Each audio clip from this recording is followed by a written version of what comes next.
តោះសួស្តីបងប្អូនអរគ្នាថ្ងៃនេះខ្ញុំចង់សួរកាន់ fan ណាបងប្អូនអរគ្នាដែលប្រើប្រាស់ page ហើយ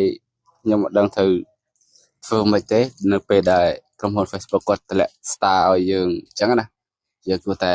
បំពេញបែបបត់មិនអញ្ចឹងណាគឺអត់ដឹងទេបងប្អូនអរគ្នាហើយចាំទៅមើលហើយទស្សនាទាំងអស់គ្នាហើយជួយប្រាប់ជួយ comment ប្រាប់ផងអត់ដឹងគឺគួរធ្វើមិនទេបងប្អូនអរគ្នាអត់ដឹងមែនតើហើយមួយយើងអត់សូវចេះដែរលេងអញ្ចឹងណាហើយយើងដៃថ្មីដបងចេះអត់ដឹងទេបងប្អូនជួយប្រាប់ផងនេះបាទគឺ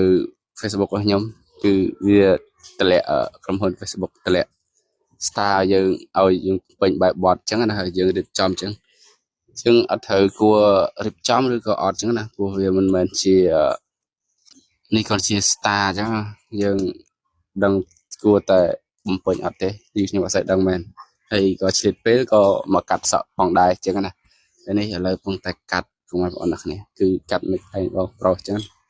មកស្លុកកាត់ប្រចាំអញ្ចឹងណាហើយមុនគឺយើងអត់ដែរបានថតទេព្រោះដោយសារយើងអត់ដែរធ្វើវីដេអូអញ្ចឹង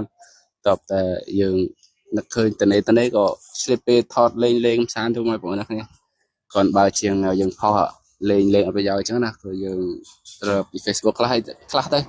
ឥឡូវគឺយើងបានឆ្លៀតពេលក៏កាត់ហើយអញ្ចឹងបងប្អូននេះគឺយើងកាត់ចិត្តហើយនៅសល់តែតិចទៀតទេបងប្អូន10%ទៀតទេព្រោះតែឈូសជើងសក់វាឡាមលេឈូសអញ្ចឹងណានេះគឺយើងរៀបចំចិត្តហើយក៏អរគុណបងប្អូនអ្នកគ្នាបាទសម្រាប់ការតាមដានហើយពីដើមដល់ចប់ហើយសូមបងប្អូនគ្នាជួយ comment ប្រាប់ផងសម្រាប់ការ page យើង road star រត់អីអញ្ចឹងណាយើងគួរតែបំពេញអត់អញ្ចឹងណាហើយយើងមានតែប៉ុណ្្នឹងទេបងប្អូនមានអីនិយាយច្រើនទេហើយសម្រាប់អរគុណបងប្អូនអ្នកគ្នាបាទបើចង់ជិលម៉ូតូក៏មកបានណានៅស្ថាប័នយើងបាទសូមអរគុណមក fan អស់គ្នាបាទ